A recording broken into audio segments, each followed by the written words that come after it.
And here we go, folks. All right, everybody, welcome to episode 62 of WP Roundtable. We're really excited to be here. My name is Kyle. I do stuff with WordPress a lot, every day. That's all I do. I love it. Mark? I'm Mark. I work with ServerPress, LLC. We make tools for people who love WordPress, specifically desktop server, which makes it so you can make local development real easy on your own system. That's good. And we are excited to have, who do we have tonight? Ben Fox. Woo! I love that you added LLC there, by the way, at the end there. That's really important. My lawyer tells me I have to say LLC at the end of ServerPress every time because whatever reasons. Yeah. Shoot. I wonder if I should ask my lawyer that. Yeah. All right. So, so my name is Ben Fox. I'm the co-founder of Sidekick.pro. We make a tool. Sidekick is a tool that provides on-demand interactive tutorials, or what we call walkthroughs, for anything web-based. And we have a WordPress plugin in the repo and a premium version available for sale. Awesome. That's pretty cool. We're going to learn a lot about that. Sidekick is really freaking cool, and we got a lot of questions about it. But first, we're going to cover our quick picks of the week. This is the start of every show where we all share something quick that we recommend people take a look at, usually something new that we've discovered in the past 7 days or 7 minutes or whatever it takes. Mark, you go first. Okay, I'll go first. I got two this week. One is Give, which is a plugin for WordPress. WP Give. It's made by a couple of really cool guys at WordPress, Matt Cromwell and Devin Walker, or Devin Walker and Matt Cromwell. I don't want to get in trouble for saying one person's name before the other, so I'll do it both ways, and we can edit it later. It's really cool. It's for like raising funds for things, and I am about ready to start looking into using it for my 2to5.us website. And then also, I'm going to be saying this every single week, WordCamp Milwaukee is coming up on the 24th, and you should get tickets, or if you want to sponsor it, you can sponsor it. Speaker submissions are going to be closed tomorrow. So tomorrow's the last day if you want to do speaker submissions. We are actually about 80% done picking speakers for it, but there's still a chance you can get in if you want to speak at WordCamp Milwaukee. There's still a chance. Still a chance. That's awesome. WordCamp Milwaukee is something I'm super, super excited about attending this year. Oh, it's the most fun you'll have at a WordCamp. I keep forgetting to say that. But it's true. That's great. Doggone it. WordCamp Ann Arbor needs a tagline. Make a note of that. Help me come up with a good one that's more catchy than that. The second most fun you'll have at a WordCamp. Well, if that's all I thought that was Chris Lemma's hot tub. Yeah. Chris Lemma's hot tub is the most fun you'll have at a WordCamp? No, the second most fun you'll have at a WordCamp. Well, it could be. I thought that was a slide, but anyway. All right. Aren't we supposed to wait 30 minutes before we mention Chris Lemma's name?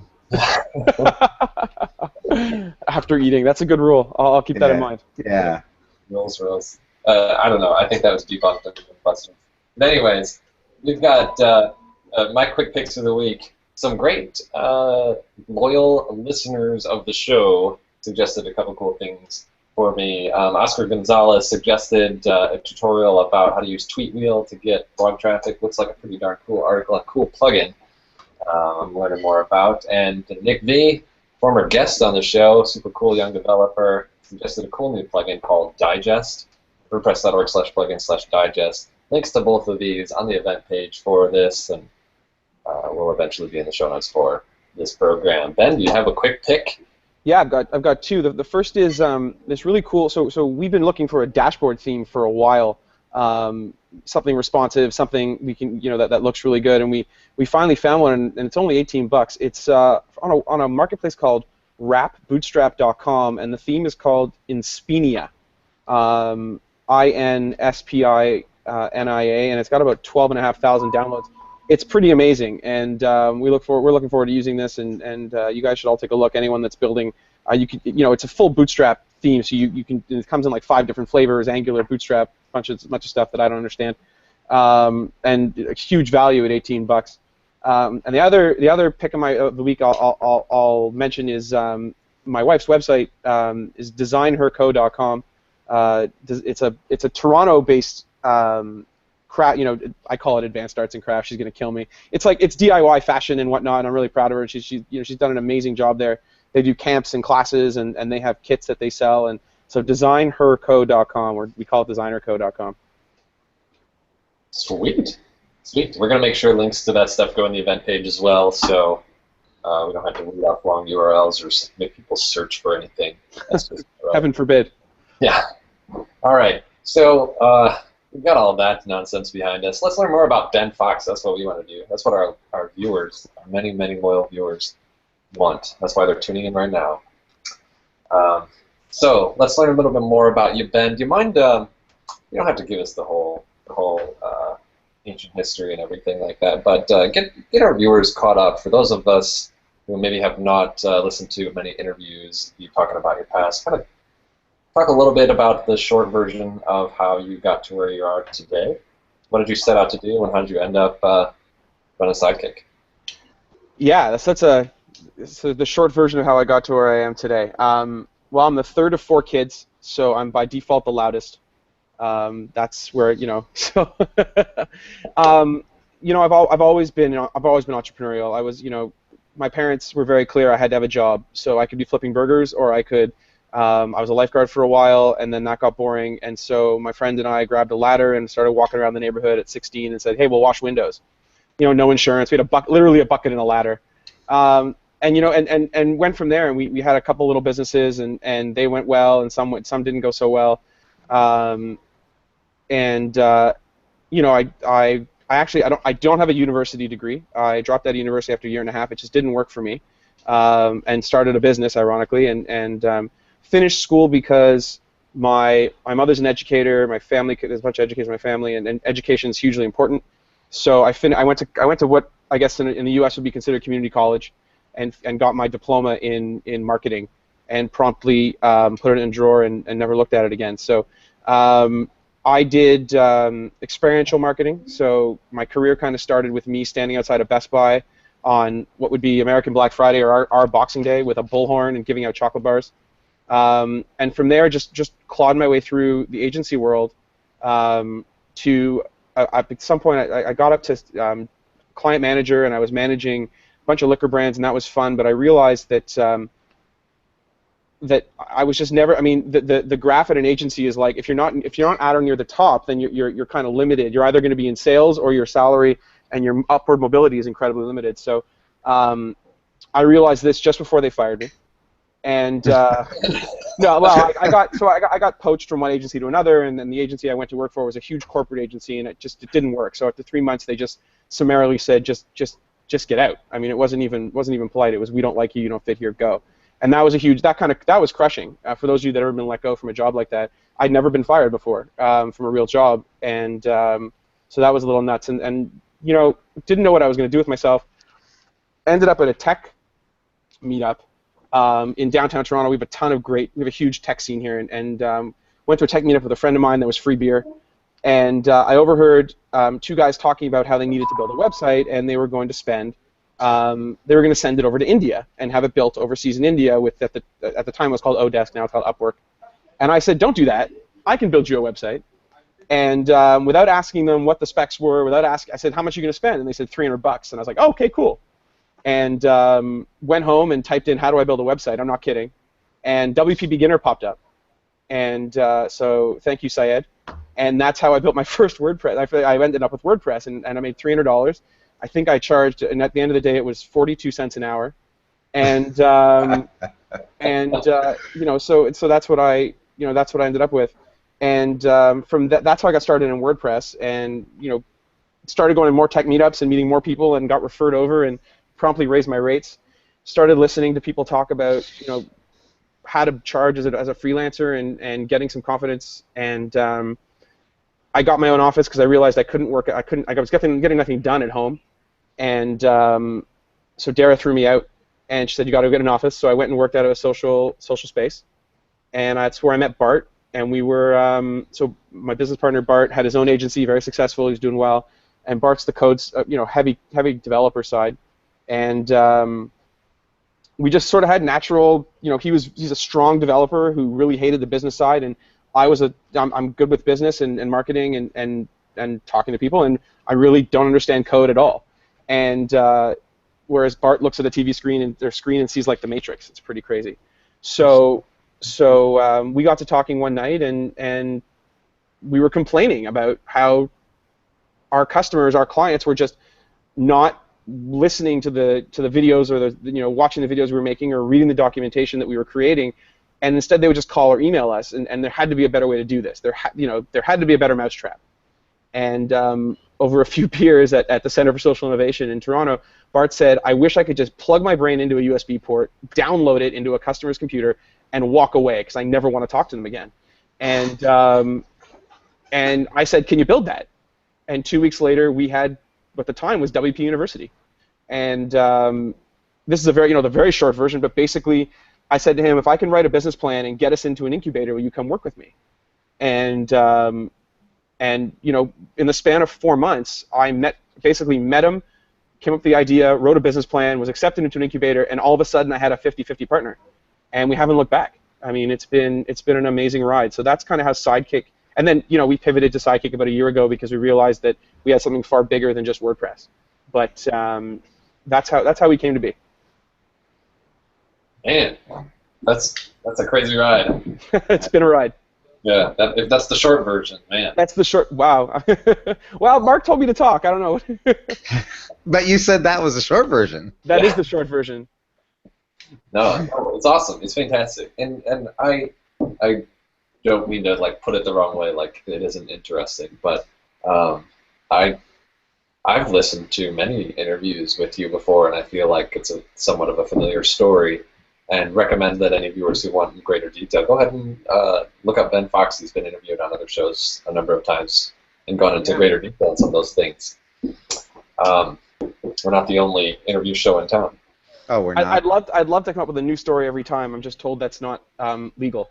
Actually, well, and not just that, but I've heard you tell that story before, Ben, and I think it's a fantastic story. I think that it's kind of it's a great way to show that the entrepreneurial spirit is really alive and well, and how serendipity can really play a part in things as long as you put yourself out there. Yeah.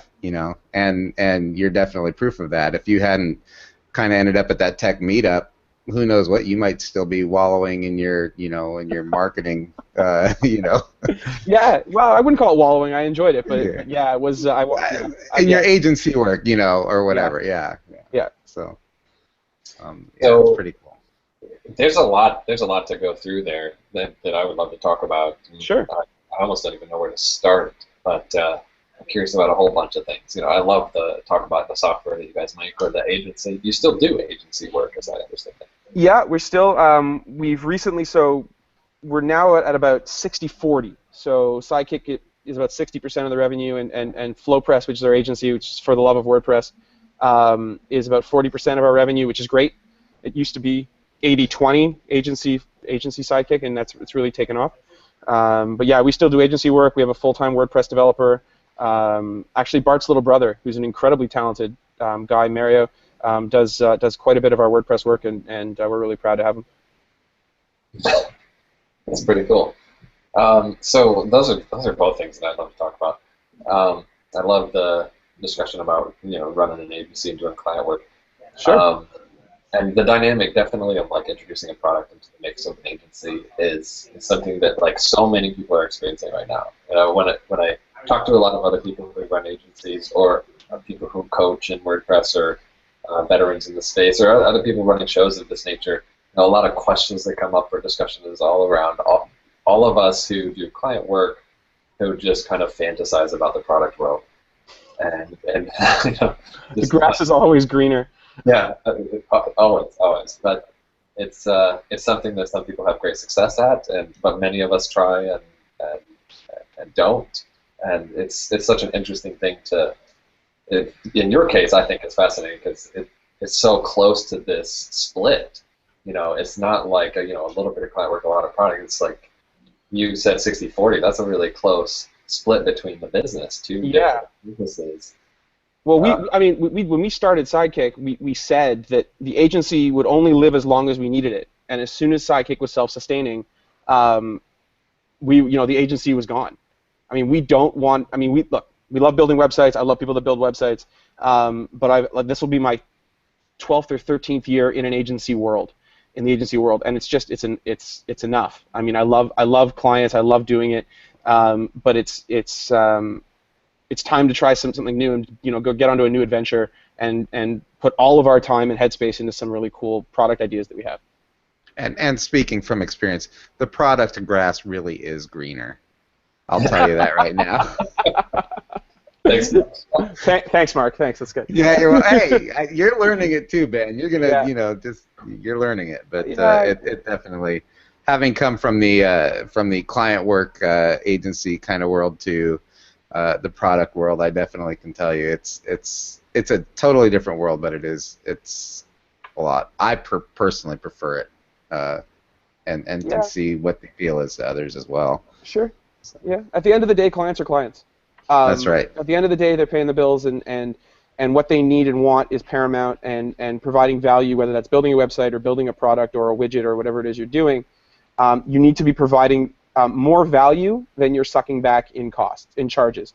And as long as you're providing $1 more in value than, hopefully more than they're paying you, you're justifying your existence. Just today, we had a client close out a relationship with us. It was a 2-year relationship. It was a huge relationship. It's been slowly winding down, and we knew it was coming, but they just didn't have need for us. There just wasn't the value. They hired an in-house team, and they didn't need to pay us all this money per site. They had like 8 or 9. They're a media company. They have 8 or 9 sites. And I said to Matt on the phone when he called me, I said, the day you sign a client is the day you start losing them. And so you can't take that personally. But the same goes in the product world. It's the same. So I think the difference is with a product, you're building one thing that you love, whereas with an agency, you're building a bunch of things that other people want and love. That to me is the difference. It's very interesting, how that breaks down. And I've heard, I definitely think that the product space sounds fantastic, and that's virtually no part of our business. We're pretty much all just client services. Right. But some people are really enjoy the client work and would say to me, and I've heard said to me, like, how could you just work on the same thing? Looking at the product space, like just the same thing over and over forever. Client work is exciting because it's a new project every time. Trust me, it's a new project every sprint. It is. That's what I would say, is that product space is something special because you get to continuously iterate and improve and get better and better, whereas client work at times seems like you are doing the same thing over and over. You are finishing a project, and then you get to just erase it all and start again. Yes. Yes. Instead of like dreaming up something better every day. Yeah. So that's amazing. I'm sure you're kind of like experiencing that now, where how can I just make Sidekick better and better and better? Yeah. That's awesome. Blah blah blah. So what else can I tell you? Yeah. So what does your typical day look like, or do you have a typical day? I can't imagine you have a typical day. Yeah, I guess the fun answer is no. There's no typical day. There's no such thing as typical day. It's true. I think when there's 1 or 2 of you, when you've got a team of 6 or 7, there's a little bit of a typical day. You've got to come. First of all, there's always got to be someone at the office. So we're here. Usually, I'm doing me as sort of CEO, head of marketing, head of sales, head of accounting, head of HR, head of everything that basically, except for code, because I should be handling everything but the code, which is, I should. Typically there's going to be a little bit, there are some elements to the day that are just the same. You come in, you're dealing with a little bit of client stuff, you're dealing with a little bit of accounting, you're dealing with, bookkeeping. At any given point, you're in some point during the pay period, so usually 3 days a week you're dealing with some kind of payroll issue or bank issue. Then there's always, lately for me, sales research is a big thing. We're going after a new market. I've got 1,200 leads to generate and follow up on, and so I'm learning to be a VP of sales among everything else. And so that's become my sort of typical day. But the beauty is that at a moment's notice, things can change, right? So you never know what's going to happen. You never know the phone calls you're going to get, the emails that come in. You know, you just never know. Well, that's the fun part. But as far as I'm not a fighter pilot. There is a typical day for me, and I love it. It's a lot of fun. But that's what it is. You show up, you do your job. You have 3 things you want to accomplish in the morning, and hopefully you accomplish them by the end of the day. But I had no idea I was going to be on this today until Marc messaged me a couple hours ago and said, "Hey, you want to, you know?" Hey, and by the way, thank you very much for doing it last minute. I'll buy you a beer or something next time I see you. Oh, I appreciate that. You don't have to do that, but yeah, you know, those are the things I look forward to. That's the reason I do this, is because you never know what can happen. Yeah, that's awesome. And I want to go on record and say we didn't need an emergency to want to get you on the show. I wanted you on. Listen, I don't mind playing. You know, second fiddle is fine. It's no big deal. I'm married to a beautiful woman. I understand it. Oh man. Okay, on track. Let's get on track here. Oh, you made me forget my question, but I think it was a good one.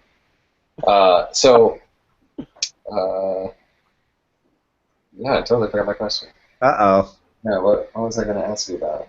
This is a first. This is the first that Kyle has actually forgotten what he's going to ask. It was okay. So, well, it was something. You've talked about business development before. Yeah, sales, business development. Yeah, you do a lot of that, and there's a lot. I was hoping maybe you could just talk a little bit about that. You know, like what is that to you, to your business? What does that mean to a small business like your business development? Yeah. So business development it's your lifeline. I mean, business development to me means everything from generating the lead, which can be a cold email, it can be a cold phone call, it can be showing up at a WordCamp and shaking Marc's hand and saying, hey, sorry, I've got some people talking in the corner. And saying, hey, my name is Ben and I run Sidekick, and would you mind listening to what I have to say for 5 minutes, and hopefully, and then following up. A lot of relationship management, and relationship development. So not being afraid to pick up the phone or send an email saying, hey, Mr. VP that I met at some event who may or may not remember me, would you mind hooking me up with, do you think I should meet this other VP or this CTO or whatever over here? And you'd be surprised how many times they go, yeah, sure, no problem. So that's business development. Right now I'm doing a lot of research, so we're targeting hosting companies.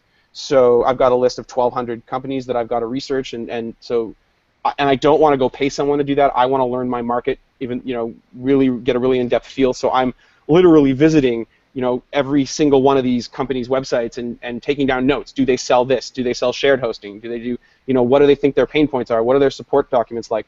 That's business development. And then demos, negotiations, contracts, and then sales. I mean, so it's the full spectrum. It's the full sales process plus everything else that has to do with it. And because I don't have a sales team or like an account management team, I also deal with the after sale. That's also business development. So the upsell and getting NYU to expand our use from just WordPress into whatever other horrible systems they're forced to use. That would be, that's also business development. So that's, I don't know, does that answer your question? It's a far-reaching thing when you're a small business. Yes, it definitely is, and it's interesting to me because it isn't something that I hear a lot of other small businesses like ours talking about it in the same way that I've heard you talk about.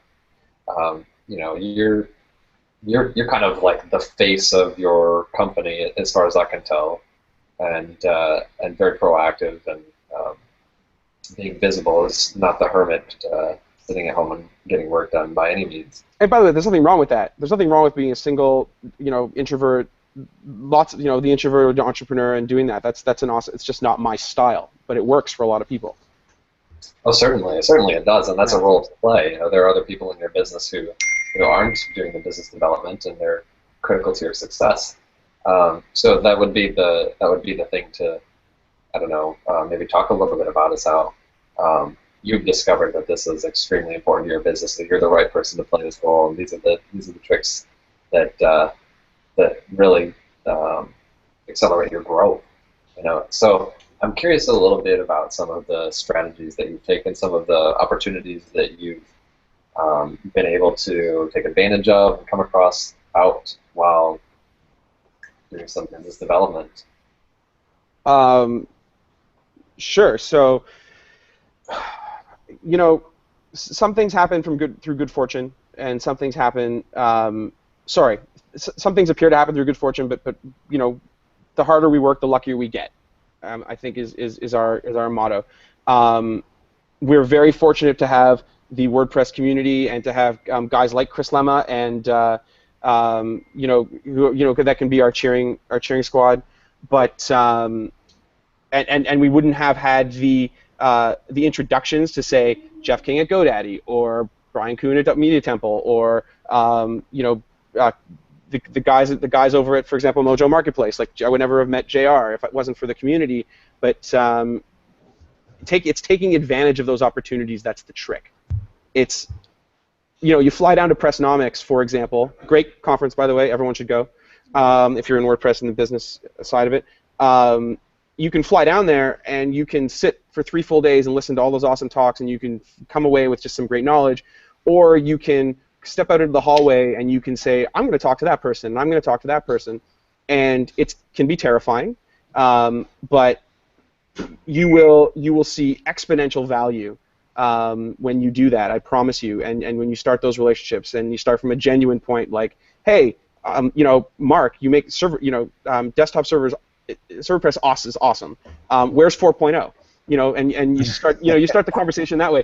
And what that shows Mark is that I don't really know this guy, but he went out of his way to see what I did and clearly did his research. And that's how Mark and I got talking. Was I just picked at him a little. I'm like, hey, we love what you do. When's the next version coming out? And we started having that conversation. So that's what I do. Those are my tricks. It's not really a trick. It's just put yourself out there, talk to as many people as possible, do your best to listen. Active listening is a big skill, and take notes if you have to or you want to. Don't ever be embarrassed to write things down if people are talking and just say, hey, if you don't mind, I'm going to take a few notes of what you're talking about. I find it really interesting. I actually find people are flattered when you do that. Like, oh, you want to write down what I'm saying? That's really cool. No, it sounds funny, but first of all, who writes things anymore, right? So, I carry a notebook with me. Right. Nobody's ever said to me, this is off the record. The only person I ever say that to is the WP Tavern guys. But because you have to. Because you have to. So does that answer you? What else does that answer your question? And Ben, it's not just. I'll just add a little bit to what you just said, if you don't mind. Of course. But it's not just. For instance, you brought up the experience where you came up to me. It was at WordCamp Minneapolis, and you came up to me and introduced yourself. But it's that you also remember. Here it is. A year and a half later, that you remember that was the first time, and that goes a long way towards the whole thing too. It's not just like this quick moment that you forget. It's you actually remember who these people are that you met and yeah. I ended up sorry to cut you off, but I only ended up there because I reached out to Kiko Doran about something unrelated, and he and I were talking. He's like, you need to come to WordCamp Minneapolis, and I was like, I don't know where Minneapolis is, because I'm from Toronto. Is that in the Midwest somewhere? And right. I'd never even looked up a ticket to Minneapolis. I was like, does they have an airport? Does Air Canada fly there? So, and they do. But that's how I ended up there. And so one relationship begat the next, and it was great. And that's I could spend an hour talking about that web and thanking all those people. But yeah, get yourself out there, talk to people. You never know what's going to happen, and especially in our community. And even though we've expanded WordPress beyond, and now we've got a Plesk and a cPanel integration, and we've got some custom integrations. WordPress is where we started. It was our springboard, our beachhead, and it was the community that got us off the ground. I'm sure we would have been able to do it ourselves, but it would not have been as smooth a ride is relative. And it certainly wouldn't have been as fun. So when you decided to kind of make the leap into Sidekick, and maybe it was WP University where you decided to make the leap first, Did you have a lot of trepidation before doing that, or did you guys just sit down? Like, I know you tell the story of plugging Bart into the USB port and say, hey, let's do that, but I mean, did you wake up the next morning and kind of go, okay, are we really going to do this, or did you just like go whole hog and not look back? So the beauty, the wonderful thing about having Bart as a partner is I'm the gas and he's the brakes, and that it works, and it's a generalization, but I got up in front of, we were, I remember this clearly. We were in a small meeting room at Center for Social Innovation in Toronto, and I was drawing on the whiteboard. I was drawing all these ideas about what it was going to be, and I said, "Can you do it for $5,000 in 6 weeks?" And he just started laughing, right? He's like, "Ben, you haven't considered this and this," and on and on and on he went. Scared the crap out of me, and that was a good thing. And then we did it. We kind of went away. I went home and I told Dara, I was like, "This is what I want to do." And she's like, "Okay, who's this Bart guy?" And she started asking questions. And the next day we had another conversation. And in my head it was already a foregone conclusion that we were going to do this. So yes, I mean, I just jumped in with both feet. Where I got really lucky was to have a partner who had the same enthusiasm for the idea that I did, but had an engineer's mind and was like, "Okay, let's not." Before we start selling this, let's figure out if it's even possible. Let's go talk to some people. And actually, Bart went down to Pressnomics 1 and apparently got really drunk with the Woo Themes guys, and that's where he got his validation. And so, woo! And anyways, and and look out, we have an announcement about Woo coming in a couple weeks. But anyways, you heard it here first. And so I mean, I'm definitely a let's shoot first, ask questions later kind of guy, ready, fire, aim, and he's more of the ready, aim, fire, and it leads to some of this, and that's a good thing. And we've learned to go into a room and we can have it out, or you don't really want to see Bart angry. He doesn't get angry very often. But we've certainly had some tense moments where we've completely disagreed with each other. He's just wanted me to slow the hell down and consider, and we've made mistakes and we've spent money, but at the end of the day, definitely yin and yang, and having someone there to balance you out's a good thing. But yeah, no, I'm certainly a feet first kind of, like jump feet first and then look for the bottom later, which is ironic because I was a lifeguard. But I come by it honestly. My brother was the guy that tested the water slides at the Paramount Park in Toronto, so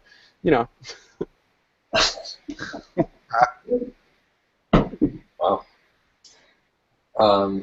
So that's pretty cool that you complement each other in that way, and that you can identify that strengths on the other side. Yeah, sure. I know it's key for a relationship, for a partnership. Oh, absolutely. Absolutely. And sometimes I think it works better if you do it that way than if you guys had the same skill set. You'd be stepping on each other's toes. Yeah, exactly. I mean, you don't want to do that. You want a partnership is a partnership because you each provide something. I empty the dishwasher, my wife loads it because I'm not good at Tetris. That kind of that took a second, but it's true. It works, and it took us a while to figure that out. But we figured it out. For the record, I'm not allowed to either empty or fill the dishwasher in my home. So. How did you score that? And well, I know that sounds good on the surface. Yeah.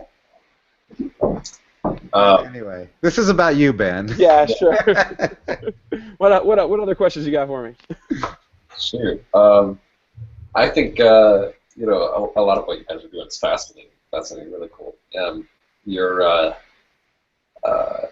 I'm really interested in talking about the software and about the agency side. So I don't know where we want to focus or not, but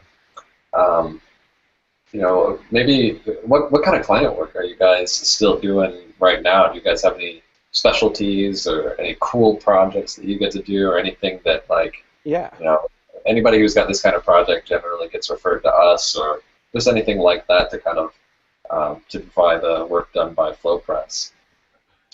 We focus on, so I'm very much take like the Jerry Maguire approach to fewer clients, more client attention, and one, I just don't have time to handle 30 small clients. So if we're going to bring on a client, they need to be big enough that I'm happy to be their throat to choke, but I just want one and have them pay more, and I'll go out there once a month to their office versus you know what it's like. You got 20 small $2,000-$3,000 clients. You just never. It's the same amount of money almost, and you just never get anything else done. We like big, interesting projects. We really love big, interesting projects. We just finished one it's ongoing, but we've Unilock, which they're a paving stone company. We're really proud of the stuff we've done for them. We ripped them off ripped their sites off Cold Fusion and replaced them with WordPress over like a 12-month period. There's 6 sites. Then we built them a gallery system to replace. They were paying like $4,000 or $5,000 a month. This gallery company, they have and the whole thing is regionalized, so based on IP, and we've learned a lot of lessons there. So we've gotten really good at stuff to do with regionalization, which has led to some referrals from like WP Engine, for example, is referred over some business because they know we can handle that stuff, which is really great because we don't have a website, so everything's referral based. We're really great at strategic audits. So another way we've gotten big clients is companies we referred over to us with, oh hey, we're getting a bunch of 504s on our site, server timeouts and the hosting. We know a couple of hosting companies that'll call us and say, hey, can you do an audit of the code base because somebody built this for them and they've got a budget, and so we'll do an audit. It's a 30 or 40-hour job. We provide them with a report that points out all the issues, and then of course it also points out all the extra work, all the work that needs to be done. And then we say, hey, here's a budget for that work, and that typically leads to more work. Always be closing, and then it leads to maintenance work, and so that's how we get those ongoing relationships where we really shine is in the maintenance, the ongoing. I learned a lot. We learned a lot about this listening to guys like Steve Zengit from Zeek Interactive, who talks about how to properly. He's had a couple good talks on how to properly handle and maintain ongoing maintenance clients. Because if all you're doing is updating their plugins, you're going to lose them. You've got to be providing value beyond that. So those are kind of the three things we do. So so the audits, maintenance, and then the big fun, like sort of interesting projects where we've got to put a lot of focus on one client. We get to know our clients incredibly well because we only have 4 or 5 of them. So like I can walk into any of their offices, walk right to the back, sit down with their team, like they all know me, I know all them. That's the kind of shop we run, and we couldn't do that if we were huge. Right. Wow, that's fascinating. So is that original $300 website client still active? I have no idea. I'm no longer. I used to be called Jaunt Media, and I don't even check that email address anymore. He's probably emailed you like 100 times. Working. For $300, he's lucky it was live. It went live. So what would you say was in doing the client work? What was your biggest horror story? I always like to hear the horror stories. I think we all do. Without mentioning any names. Oh, horror stories. There's not. Never launch on a Friday. Ooh, Mark's got to talk about that. Yeah, I actually have a talk about that. I think I've heard it. Don't launch on a Friday. No catastrophes. I mean, we've had things like we've had clients come to us and say we need these 4 sales pages live in 3 days, and we'll say okay, no problem. And there's it's a massive rush, but you're a great client, so we built the sales pages, but we say to them there's no time to do QA. There's just no time because there are these 4 complex pages. And when you don't do proper QA, you don't check things like how does it look on responsive, on all possible browsers. You don't check how it looks on IE9, and you don't check how Google's picking it up. And so, I've woken up on a Tuesday morning after launching on a Friday, and woken up on a Tuesday morning after a long weekend to some angry emails from VPs of sales and marketing telling we've ruined, a $50,000 campaign and this and that. We didn't know that it was a $50,000 campaign. We didn't know these pages were that critical. We were just told to do it, and nobody. So now whose fault was that? It was ours. We didn't ask questions like, why is this so critical? What's the rush? Do you understand what it means when I tell you we won't have time to test? Right? do you understand the principle of good, fast, and cheap? You can only have two. So that was a huge horror story. We got called into the principal's office. Bart, myself, Mario had to sit across the table from a VP of marketing, director of marketing, and like the CMO, none of whom had any idea what the heck they were talking about when it came to code. And we had to listen while they tore us a new one because they're a $250,000 a year client, and they were right because we screwed up. And we apologized and promised it would never happen again. And we had a 5-point plan on immediately. We sat in their office all day and came up with a plan, and we executed against it, and we turned it around. But that's never fun. We turned it around, and now they're really happy, and now we kind of have we've got a scar we can talk about, I think is the line in the song, right? We can go, hey, remember that time when this happened? We don't want that to happen again. So here's what we're going to make sure happens. And we're using it as a reason, for example, to move them forward into agile planning. So it's turned to be a positive, but that was a horror story, man. Those emails are not fun to look back at because they were really like, if we had lost them as a client, we would have had to, at the time, we would have had to let go a staff member, and that would have been a big deal. So, that's a horror story. There you go. And we turned it into a positive. Yeah. That was a great horror story. Thank you. It was amazing. So much stuff there. Like, that's so crazy. It's crazy that in client work, like, one client can be the difference between somebody's job. That's such a... Well, it's the danger of having only 3 or 4 pillar clients, and at the time, our agency revenue was such a larger percentage of our overall company revenue that hey, if you lose one of 3 pillars, the building's going to list a little, and you're going to have to make some tough decisions. Yeah, that's a scary thing. And, yeah. Even one of the things to consider when shifting your business to focus in that way, as you did, is the moving away from the larger number of smaller scale clients. Yep. Which we've done the same as our business and many other agencies that I've talked to and freelancers as well, make that shift over time. Yeah. But that's a lot of powerful lessons. That's really good advice. I really like that. Those important questions and reminding clients those things. It's so easy for us to just say, okay, I guess we can do it. We can make an exception this time. I don't want to, but I'll do it. Okay, but asking those questions and reminding to the client what the ramifications are of this request. When you can summon that horrible feeling, it becomes a lot easier to remind yourself why you need to say no, and why turning down business, which while it never feels good, is the right choice. And that's the difference between wisdom and experience, right? Or wisdom and knowledge. Sorry. Yeah. So we all know the right thing to do is turn down the job that's not set up for success. But the wisdom is having done the job, not set up for success, and understanding the pain that comes with it. And if there are any of you out there that can avoid those bad jobs without going through the pain and want to learn from our experience, please do it. But I feel like everyone does that at least once in their career. They take on the job they shouldn't have.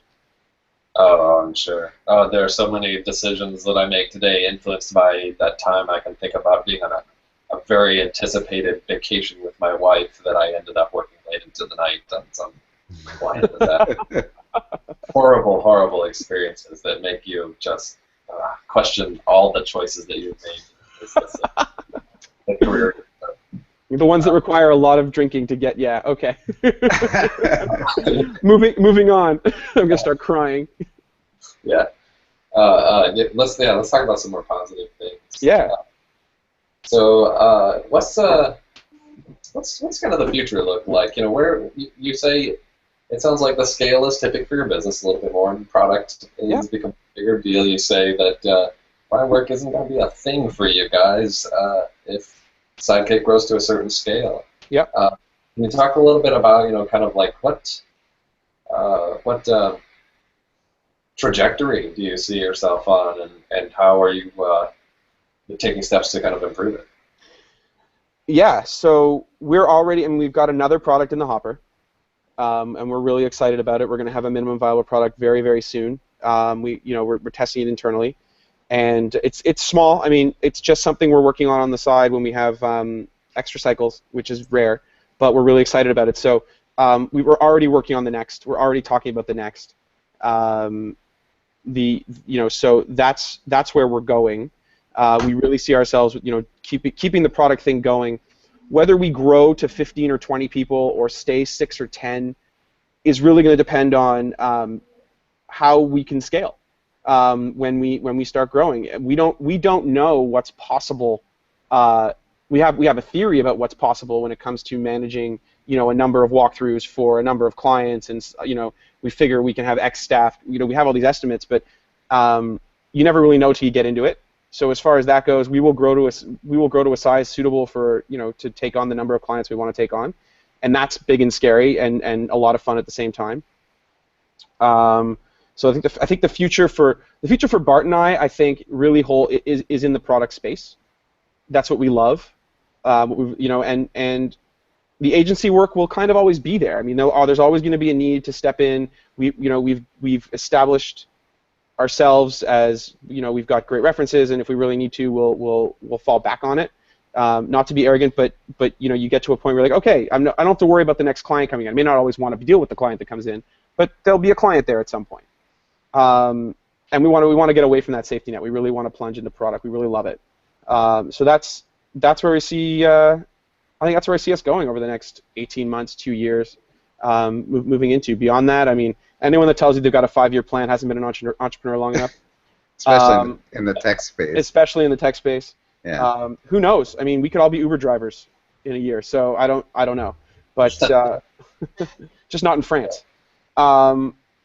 So yeah, that's the vision. That's where we see ourselves going. I think what's really cool is that it does having such a great partner in your corner. The one thing you don't have to worry about is are you going to move along together? When you first start out, you're like, I don't know if this is going to work out. The one thing that's really cool is that our relationship works and the partnership works and our employees work. So whatever we're working on, we've got a team, and I think we've got a team that's all in. And if we didn't have that, the product wouldn't make a difference. So Ben, if a 5-year plan is kind of a ridiculous concept for an entrepreneur, which I totally agree with you, what's your 5-year fantasy?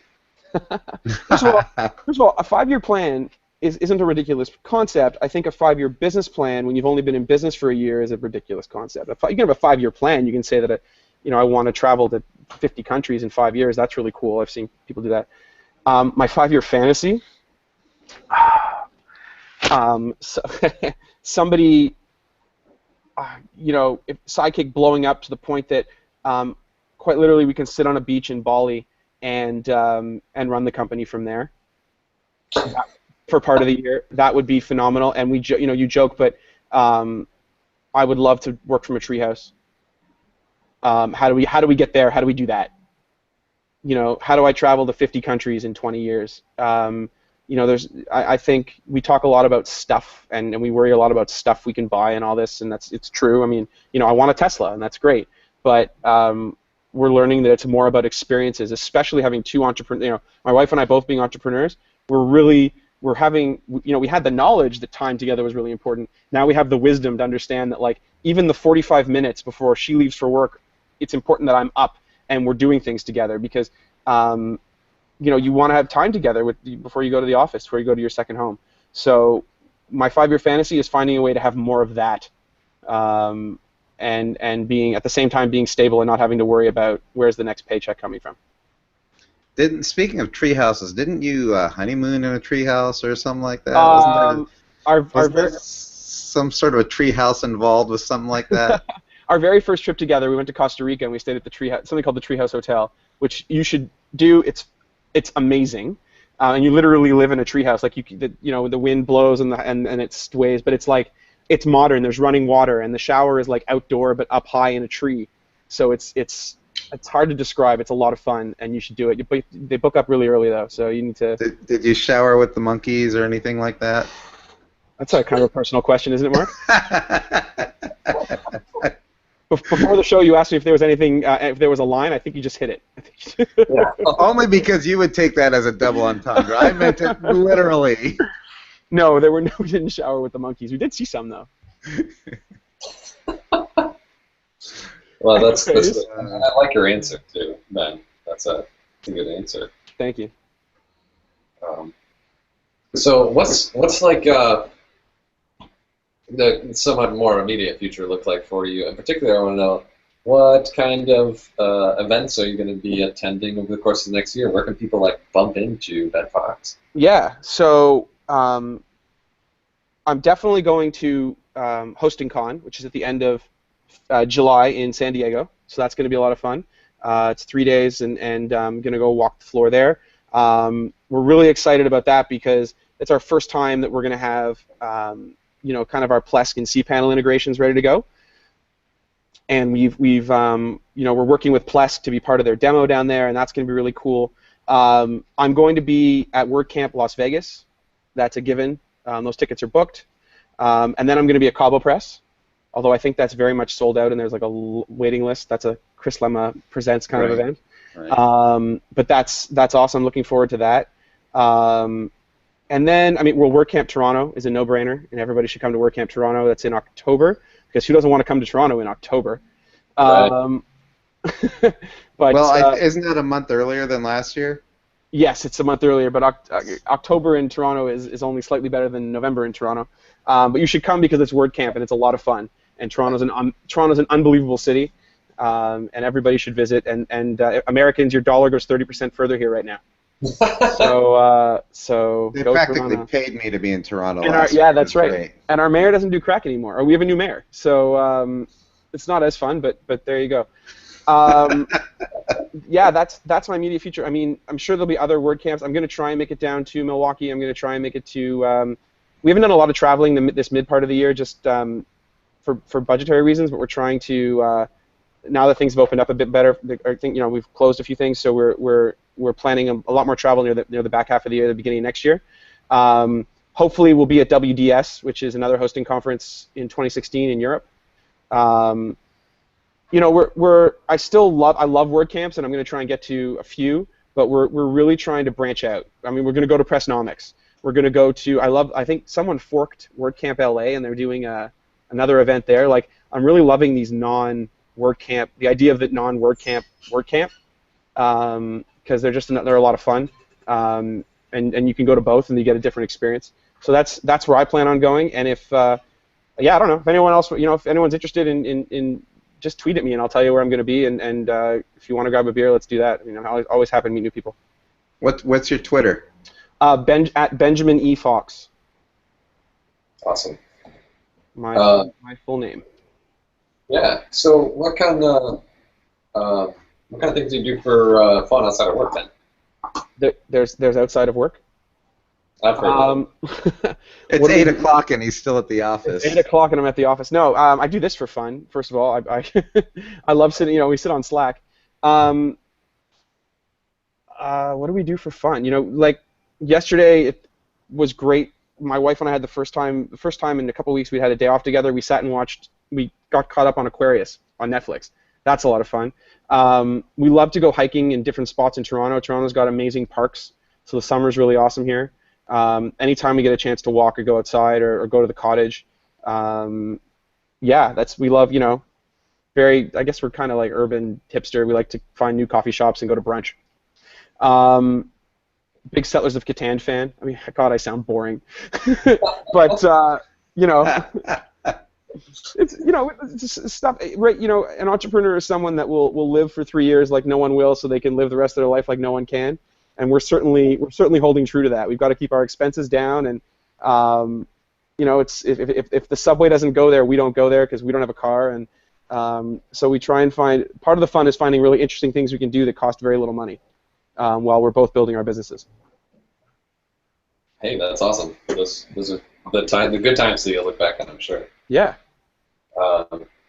So I'd love to get some suggestions from you on who might be great guests to invite on the show in the future. Yeah. Have you had David Henzel on? No.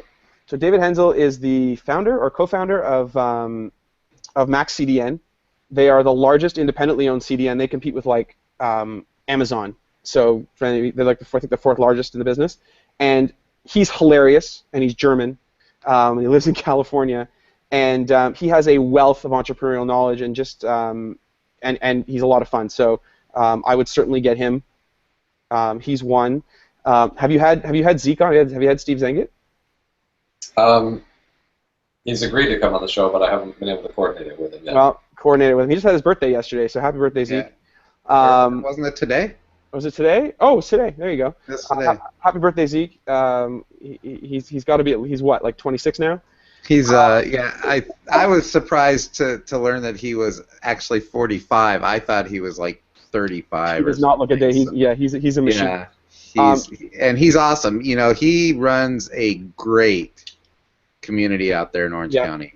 Yeah. He really does. If you can convince my wife to come on and do and she's a non-WordPress business, but she's a small business. Her story is really incredible because she's never really done anything but do her own stuff. So I would put her up as well. She's gonna kill me because she's very much an introverted entrepreneur. But you know, if you can get that on board, because hey, she has a WordPress website, so there you go. But she's just, you know, she takes risks like it's unbelievable. She puts her fear aside and goes for it, and it's really cool. So there you go. There's 3 people. That's really cool. That's awesome. Good stuff. So just a couple final questions because we're just about out of time already. Yeah, isn't that crazy? That flies by. So I want to know. If you were there's like 40 questions here, guys. Come on, pick one. Yeah, sorry. All right. So, how about this? If all your ambitions and optimistic predictions come true, writing your autobiography in 20 years, might the title be? I knew you were going to ask me this question. It would be something like 50 countries in 20 years, life after business. That's what it would be. Bart just actually texted me, "What is Sidekick?" But yes, Bart. We will talk about Sidekick in a minute, I promise. Hey, why don't we ask that now? What is Sidekick? So for those of you, we've been dancing around. We all assumed that everyone knew what Sidekick was. Yeah. So Sidekick.pro. So Sidekick, they're interactive walkthroughs that using both voice and visual guidance. They'll take you through sort of any web-based task. And the difference between that and, say, a video is that a Sidekick walkthrough is two-way interactive. So it's as if I'm standing next to you going, now click here, okay, great, now you're done, let's move on. As opposed to watching a video and then coming back to your site and trying to absorb or assimilate what you learned. Because we obviously, you know, it's a much better way to learn is to actually do it while you're learning it. And at the end of a walkthrough, you've actually accomplished something, which is great. So that's what Sidekick is. There's captioning, there's voice visual guidance. You kind of have to see it. So if you just go to sidekick.pro, you click demo, you can watch it, or you can play with it. There's a free version on the WordPress repo, wordpress.org/plugin/sidekick. 20 free walkthroughs. We just passed 200,000 downloads. Woohoo! We're really excited about that. We've got a library of 200 WordPress walkthroughs. We're about to add a whole whack more for some really big partners, and if you were paying attention, I mentioned one of them. We also integrate with anything non-WordPress, so basically anything that's not, iframe crazy, we'll work with. It's a couple lines of JavaScript. So, for example, the WP Engine, if you're on a WP Engine customer, that WP Engine dashboard, if you click the Help Me button, that's us. That's what Sidekick is for WP Engine. Ironically, they don't use us in WordPress. They put us on their account center, which is cool. Any GoDaddy Pro account or any Media Temple WordPress account comes with Sidekick, which is really neat. And then if you're a Plesk or a cPanel user, or we have a library for that too. So that's what Sidekick is and what it does. Some of our bragging a little, that's what our customers do. And ultimately, though, so that's for the end user. For the customer, what does it do? It solves your support pain. It's going to lower. We've seen support costs go down anywhere from 10 to 20%. Support tickets will go down anywhere from 10 to 15%.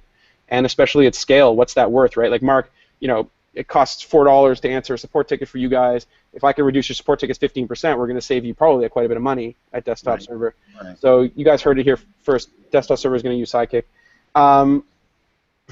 Easiest 4.0. 4.0. And that's the real reason why I walked up to you and said, "When's 4.0 coming out?" But yeah, that's what Sidekick is and what it does, and we're incredibly proud of it. And it's a new space. There are some competitors out there that are trying to do what we do, and that's really cool. But we're certainly seeing, hopefully, what we're going to see is the death of video. No offense, Sean, you make awesome stuff, but we're coming for you. And because it's really just it's a better way to learn, and a better way to do than just watching a video, is actually to live do something, learn it by doing, and then at the same time be guided through safely, so you're not going to screw something up. Anyways, that's what Sidekick is. Do you think Bart was happy with that? I don't know. He'll tell me in a minute. All right, Bart, were you happy with that? I've got we'll see. Yeah. So there we go. Cool. It's a super powerful solution. It just seems really amazing, and I haven't seen too many things of its kind. Thank you very much. Alternative to the very traditional learning approach, Yeah. text or video, but this kind of scripted process. Yep. If there's anyone out there that builds free plugins or themes, so you don't make any money off your plugins and themes, you do it just for karma. We have a program where we don't charge you to create walkthroughs for your stuff. So we call it free for free. Oh, Bart said good job. So I should get that plug out there too. If you build free stuff, then we salute you and we want to help you out. Cool. That's a really awesome offer, and we're gonna have to share. Yeah, it's a really cool. It is very cool. I didn't know that you were doing the free for free thing. That's really cool. Yeah, I'll drop the link. You'll have the link in the show notes. Okay. There's somewhere we can direct people specifically who want to learn about that. Yes, there is. I will. I'm going to drop that in right now. Rock. Awesome, Ben. So there's more I feel like we could talk about, but we're about out of time. And I want to be respectful of your time. I'm very appreciative of you taking kind of the spontaneous invite seriously and joining us on our little show. My pleasure. And take my word for it that you've been on my hot list of people to invite on the show for a long time. I normally just don't invite too many people that I haven't had an opportunity to meet in person. And you and I have not had an in-person conversation that I can recall yet. Well, then we should fix that. Where are you going to be next? Where can people bump into you? Oh, well, I'm actually not too far away. I'm over in Michigan, and I help co-organize WordCamp Ann Arbor, which is in October. Hope doesn't collide with Toronto. Hopefully not. Yeah, so that would be really cool to see you come this way, and I've always considered going to Toronto because it's not too far.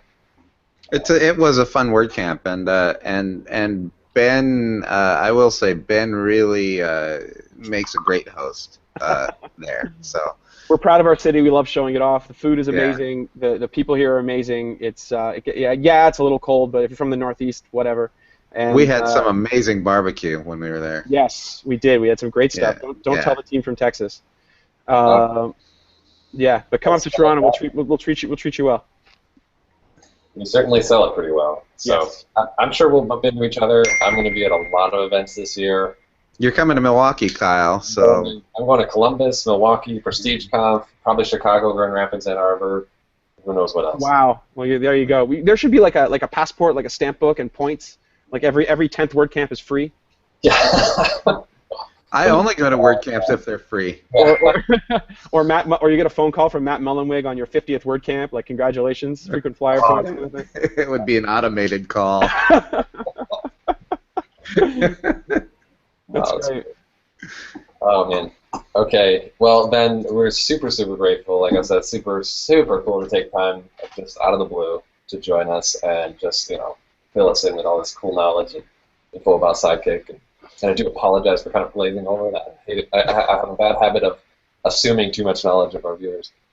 No problem. So we encourage everybody to go take a look at Sidekick and totally check it out. So yeah, thanks, Ben. Thank you guys. And if your wife is waiting for you to come home and you're not home because of this, tell her thank you for allowing you to stick around an extra hour. I will do that. Absolutely. All right. All right, Thanks guys. a lot. My pleasure. Thanks for having me. All right, thanks, Ben.